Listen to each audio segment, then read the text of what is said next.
எல்லாருக்கும் வணக்கம். இன்றைக்கி வந்து சிக்கன் வந்து உப்பு காரம் செய்ய போகிறேன். நான் வந்து சிக்கனை வந்து உப்பு காரம்னா வெறும் மிளகாத்தூள்லாம் எதுவுமே கிடையாது. வெறும் சிக்கனை வந்து மிளகாயிலே நல்லா வதக்கி எடுக்கணும். அதுக்கு தேவையானது நான் சொல்கிறேன்.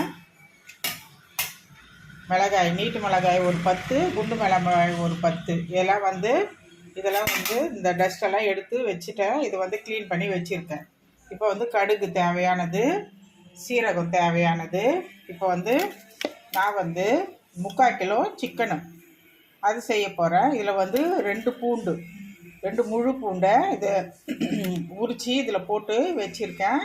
இதில் வந்து 1/2 கிலோ சின்ன வெங்காயம் கட் பண்ணி எல்லாமே க்ளீன் பண்ணி வச்சுருக்கேன். 3/4 கிலோ சிக்கனுக்கு நான் வந்து 1/2 கிலோ சின்ன வெங்காயம் போட்டிருக்கேன்.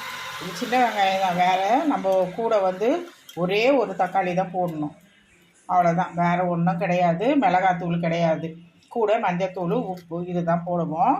நம்ம வந்து இப்போ வந்து தாளிப்பு கொடுக்கலாம். இதில் எண்ணெய் வந்து நான் வந்து வெறும் தேங்காய் எண்ணெய் தான் ஊற்றுறேன். நான் தேங்காய் எண்ணெய் ஊற்றுனோம்னா நல்லா வாசனை நல்லா இருக்கும், சூப்பராக இருக்கும், டேஸ்ட் நல்லா மணமாக இருக்கும், நல்லா சாப்பிட்றதுக்கு நல்லா ஜூஸியாக இருக்கும் சிக்கன்.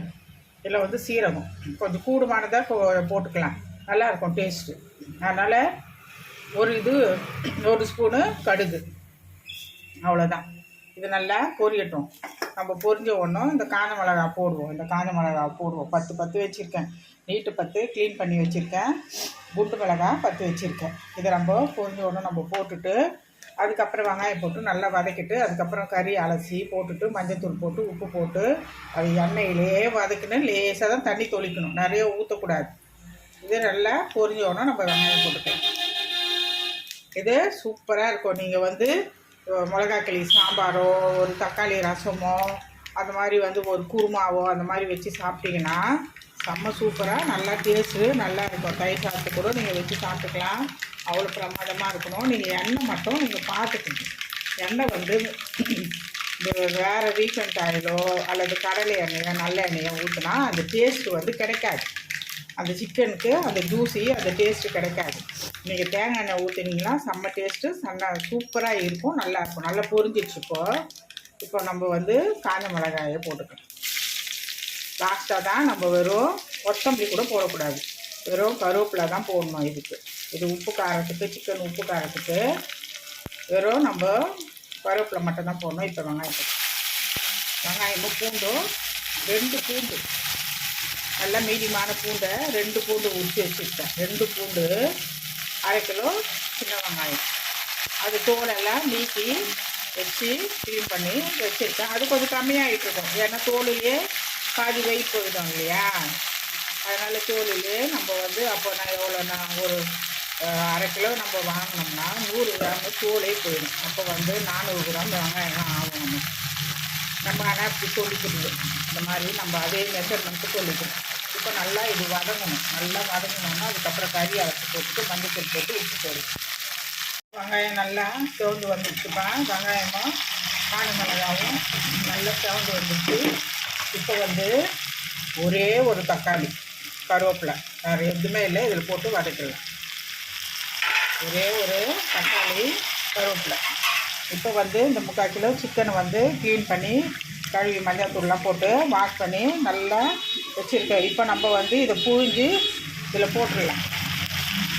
புழிஞ்சு நம்ம போட்டு இதில் வந்து லேசாக தண்ணியை தொளிச்சு அந்த எண்ணெயிலே நல்லா வதங்கணும். ரொம்பவே தண்ணி ஊற்றினா குழன்னு ஆகிடும், தொக்கு மாதிரி ஆகிடும்.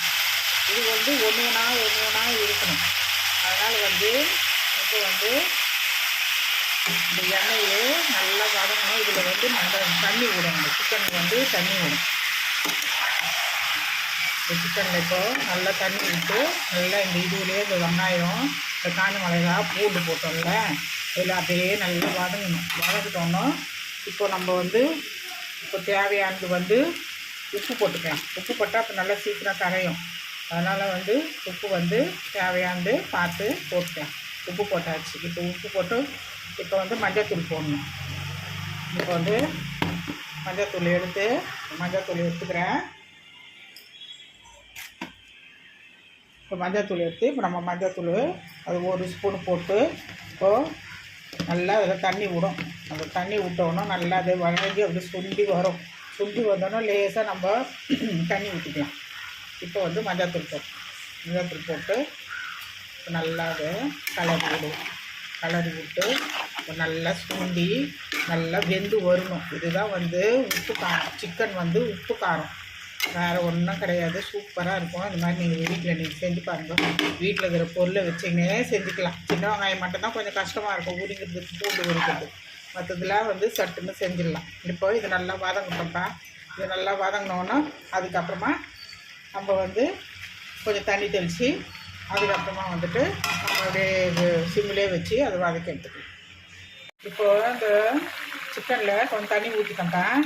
தண்ணி ஊற்றிட்டு இப்போ வந்து இந்த ஒரு அரை ஸ்பூன் போட்டுக்கலாம். கரம் மசாலா அரை ஸ்பூன் போட்டுட்டு சோம்பும் சீரகத்தூளும் போட்டு இது ரெண்டுமே மிக்ஸ் பண்ணி அரைச்சி வச்சுது. அது ஒரு ஸ்பூன் போட்டுட்டு இப்போ தண்ணி மட்டும் ஊற்றிருக்கேன். இப்போ வந்துட்டு இது வந்து நல்லா கலக்கி விட்டுட்டு நல்லா இன்னும் சுண்டணும். நல்லா சுண்டி வரட்டும்.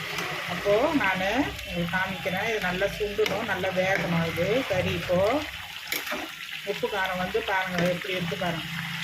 சும்மா அப்படியே தக வெந்துட்டுருக்கு. இப்போது நல்லா வேகட்டும். வெந்தோன்னோ அது சுண்டி வரட்டும். அது வந்தோன்னோ நானும் உங்களுக்கு அதை ரெடி பண்ணி இதை காமிக்கிறேன். இது கூட எதுவுமே போடவே வேண்டாம், அவ்வளோதான். அது முடிஞ்சிடும்.